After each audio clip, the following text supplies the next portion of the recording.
আসসালামু আলাইকুম। আশা করি আপনারা সবাই ভালো আছেন।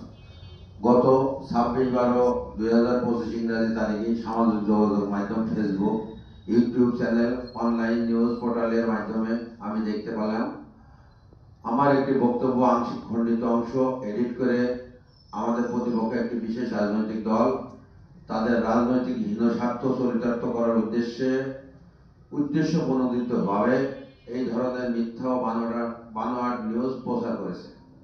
আমি এই মিথ্যা বানোয়াট নিউজের তীব্র নিন্দা ও প্রতিবাদ জানাচ্ছি। প্রকৃতপক্ষে ওই তারিখে ডাউকি ইউনিয়নের হাউসপুর মোড়ে আমাদের একটি ছোট কর্মী সভা ছিল। ওই সভায় আমাদের দলের আরেকটি গ্রুপের কিছু নেতাকর্মী সেখানে উপস্থিত ছিল। মূলত তাদের উদ্দেশ্যে আমার বক্তব্য ছিল এরকম: তোমরা যেহেতু আমাদেরই দলের একজন কেন্দ্রীয় নেতার অনুসারী, একটি মানুষ সবার কাছে ভালো হতে পারে না। সবারই ব্যক্তিগত পছন্দ অপছন্দ থাকতে পারে। মোহাম্মদ শরীফুজ্জামান শরীফের পক্ষে তোমরা না থাকার পরেও শরীফের রাজনৈতিক কর্মকাণ্ডের কারণে কেন্দ্র বিএনপি ঠিকই শরীফের উপর আস্থা রেখে চুয়াডাঙ্গা ১ আসনের ধানের শীষের প্রতীক তার হাতে তুলে দিয়েছে। যে তোমরা যেহেতু বিএনপি করার কারণে অনেক হামলা মামলার শিকার হয়েছে, তাই আমি মনে করি তোমরা যদি সবাই ঐক্যবদ্ধভাবে ধানের শীষের প্রতীকে ভোট করো, তাহলে মোহাম্মদ শরীফুজ্জামান শরীফ ইনশাল্লাহ চুয়াডাঙ্গা ১ আসনে এমপি নির্বাচিত হবে। আমার এই বক্তব্য কাট করে একটি বিশেষ রাজনৈতিক দল তাদের রাজনৈতিক হীন স্বার্থ চরিতার্থ করার উদ্দেশ্য প্রণোদিতভাবে এমন নিউজ প্রচার করেছে। আমি এই মিথ্যা ও বানোয়াট সংবাদের তীব্র নিন্দা ও প্রতিবাদ জানাচ্ছি।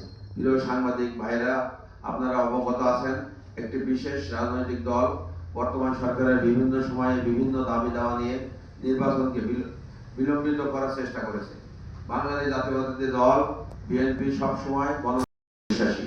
দীর্ঘ 17 বছর দেশে গণতন্ত্র প্রতিষ্ঠা ও মানুষের ভোটের অধিকার ফিরে পাওয়ার জন্য বিএনপি চেয়ারপারসন, সাবেক প্রধানমন্ত্রী, দেশনেত্রী বেগম খালেদা জিয়া সহ অসংখ্য নেতা কর্মী গুম, খুন, মামলার শিকার হয়েছে।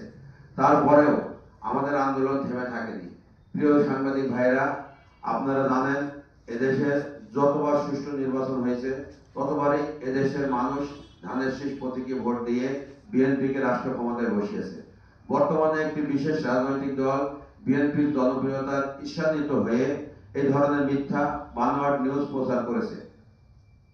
আমরা আলমডাঙ্গা উপজেলা ও পৌর বিএনপির পক্ষ থেকে এই ধরনের মিথ্যা ও বানোয়াট নিউজের তীব্র নিন্দা এবং প্রতিবাদ জানাচ্ছি। ভবিষ্যতে এ ধরনের নিউজ প্রচার করা থেকে বিরত থাকার জন্য সবাইকে অনুরোধ জানাচ্ছি। পরিশেষে আমরা মনে করি আগামী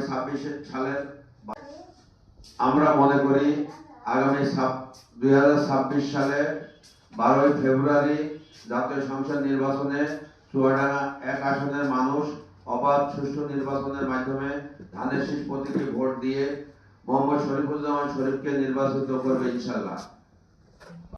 প্রেরক মোহাম্মদ জিল্লুর রহমান উল্টু, সাধারণ সম্পাদক, আলমডাঙ্গা পৌর বিএনপি। ধন্যবাদ সবাইকে।